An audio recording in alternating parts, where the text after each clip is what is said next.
बिस्मिल्लाहिर्रहमानिर्रहीम। इज़ा जाअ नस्रुल्लाहि वल फ़त्ह। सदक़ल्लाहुल अज़ीम। मेरे तमाम देखने वाले नाज़रीन अस्सलामु अलैकुम। आप देख रहे हैं मेरा यूट्यूब चैनल, मैं हूँ शिराज़ मुग़ल। नाज़रीन, जिस तरीके से मैंने सलाहुद्दीन अय्यूबी रहमतुल्लाह ताला अलैह की ज़िंदगी पर जो मैंने एक साथ बनाना शुरू किए हैं, तो आज मेरी दूसरी किस्त है।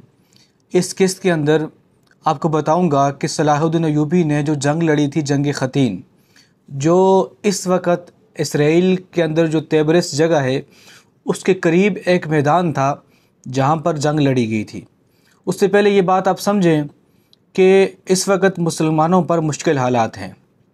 तो इसी तरीके से जिस तरह आज मुसलमानों को बुरे तरीके से मारा जा रहा है, उन पर जुल्म किया जा रहा है, इसी तरीके से जब सलाहुद्दीन अय्यूबी रहमतुल्लाह ताला अलैह के दौर में जब मुसलमानों पर मुश्किल वक्त आता था तो मुसलमान यकजा होकर खड़े होते थे और सलाहुद्दीन अय्यूबी पूरे लश्कर को तैयार करके कुफ़ार के ख़िलाफ़ खड़ा करते। तो आज इन्हीं हालात के अंदर हम अपनी रियासत की हालात देखें। हमारे मुसलमान भाई कोई भी एक सफ़ में नहीं खड़ा, सब ने अपनी अपनी पार्टियां बनाई हैं, सब ने अपने अपने सिस्टम बना के चल रहे हैं।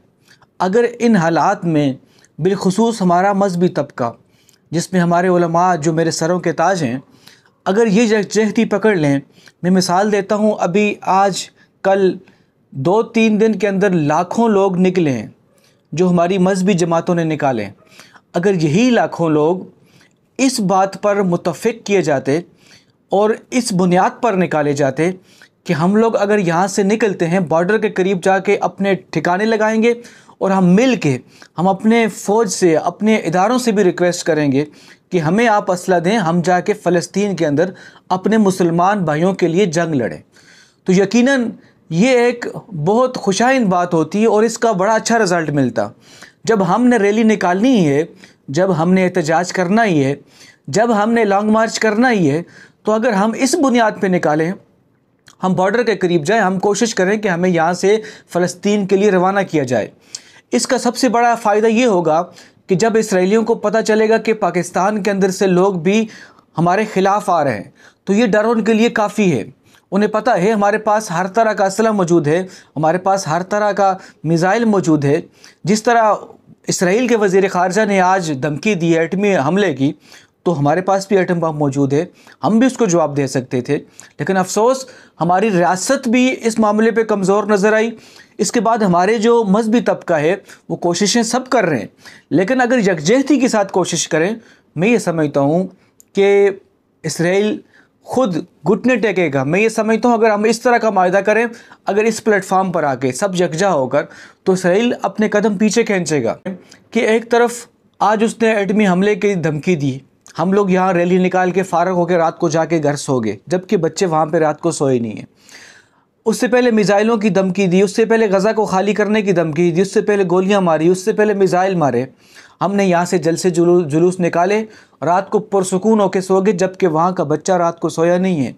वहाँ का मासूम बच्चा रात को भी रो रहा था, वहाँ के मासूम बच्चियाँ और बच्चे रात को भी रो रहे थे, वो रात को सोए नहीं है। वहाँ लोगों को शहीद किया गया है, वहाँ बच्चों को शहीद किया गया है, उनके सीनों पे मिज़ाइल मारे गए हैं।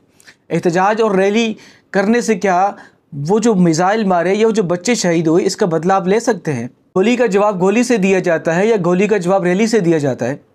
मिज़ाइल का जवाब मिज़ाइल से दिया जाता है या मिज़ाइल का जवाब जुलूस से दिया जाता है? ये हमने कौन सा फार्मूला निकाल लिया अभी? तो चूँकि मेरी वीडियो सलाहुद्दीन अय्यूबी रहमतुल्लाह ताला अलैह के हवाले से है, इसीलिए मैं बना रहा हूँ ताकि लोगों को पता हो कि जब मुसलमान लीडर मौजूद होते हैं दुनिया के अंदर, कैसे भी हालात हो, तो ये मुसलमान लीडर का काम होता है कि वो मुसलमानों को सेफ साइड दे। सुल्तान सलाहुद्दीन अय्यूबी के दौर में भी हालात ख़राब थे। इसी तरीके से जब ईसाइयों ने प्लानिंग बनाई, रेनाल्ड ने, जो ईसाइयों का सरकर्दा था, उसने कोशिश की कि मैं मक्का मदीना फ़तह कर लूँ, वहाँ पे जाके कब्ज़ा कर लूँ। ये प्लानिंग वो बनाता रहा। 1186 के अंदर उसने प्लानिंग बनाने शुरू की, तकरीबन 1 साल लगाया। पूरे ईसाइयों को उसने कह दिया था हम मक्का मदीना फ़तह करेंगे, इसके अलावा जो रास्ते में जो इलाके आएंगे उसको फ़तह करेंगे। लेकिन जब ये बात सलाहुद्दीन अय्यूबी तक पहुँची थी तो उन्होंने भी तैयारी पकड़ ली थी। हुआ ऐसा था, मदीना या मक्का जाना तो दूर की बात थी, جو اسرائیل ہے آج جہاں پر جنگ لڑی جا رہی ہے، اسرائیل کے اندر جو تیبرس جگہ ہے اس کے قریب جو مقام خطین ہے جہاں میدانی جگہ ہے، صلاح الدین ایوبی نے اس عیسائیوں کے لشکر کو وہاں پر روک دیا تھا۔ وہاں پر اس دور کے حساب سے آگ کا ایسا کوئی طریقہ اپنایا تھا جس کے بعد وہ اس وقت کی سب سے بڑی جنگ تھی۔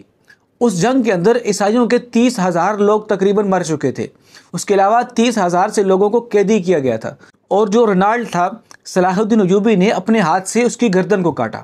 تو صلاح الدین ایوبی کے دور میں بھی جو ہم بڑے بڑے نام سنتے ہیں، اس دور کے اندر بھی یہودیوں نے، عیسائیوں نے پوری کوشش کی ہے، پورے تابڑ توڑ حملے کیے ہیں مسلمانوں کو کمزور کرنے کے لیے، لیکن جب ان کے اوپر لیڈر ایسے تھے تو ان کو کمزور نہیں کر سکے۔ تو مقام خطین جہاں پر جنگ لڑی گئی، وہاں پر مسلمانوں کا لشکر شاید اس وقت زیادہ نہیں تھا، لیکن صلاح الدین ایوبی کا جذبہ تھا، جذبہ ایمانی تھی، تو انہوں نے وہاں پر جنگ لڑی اور جنگ جیتی۔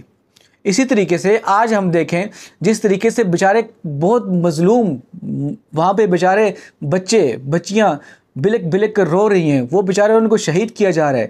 مسلمانوں، ہماری 1.5 ارب کی آبادی ہے، ہم کچھ نہیں کر رہے، حالانکہ ہماری ریاستوں کے پاس ہر طرح کا اسلحہ موجود ہے، لیکن ہم کچھ نہیں کر پا رہے۔ اس کا مطلب یہ ہے جس طرح حضرت امام حسین رضی اللہ تعالیٰ عنہ کو شہید کیا گیا تھا، ہم یہ سوچتے تھے کہ امام حسین رضی اللہ تعالیٰ عنہ کو شہید کیا گیا تو مسلمان کیا کر رہے تھے۔ تو آج آپ دیکھیں جس طریقے سے مسلمانوں پر ظلم کیا جا رہا ہے، تو آج میں یہ پھر کہہ دوں کہ ہم بھی ان کوفہ والوں میں شامل ہو رہے ہیں کہ کوفہ والے بھی اس وقت دیکھ رہے تھے اور وہاں امام حسین اہل بیت پر ظلم کیا جا رہا تھا، امام حسین رضی اللہ تعالیٰ عنہ کو شہید کیا جا رہا تھا، ان کے بچوں پر ظلم کیا جا رہا تھا، ان کے بچوں کی گردنوں میں جو تیر مارے تھے، آج ہم سنتے تھے تو ہمارے رونگٹے کھڑے ہوتے تھے، لیکن آج وہی اسی طریقے سے آپ ذرا دیکھیں سوشل میڈیا پر، اسی طریقے سے بچوں پر ظلم کیا جا رہا ہے، بچوں پر کس طریقے سے گولیاں ماری جا رہی ہیں، ان کو ہاسپٹل تک نہیں لے جا سکتے، وہاں پر ان کو شہید کیا جاتا ہے۔ تو مسلمانوں، ضرورت صبر کی ہے، ہم لوگ چکتی پکڑیں۔ تو پیغام جو میں نے آج دیا ضرور آپ شیئر کریں تاکہ دوسرے مسلمانوں تک بھی پہنچے۔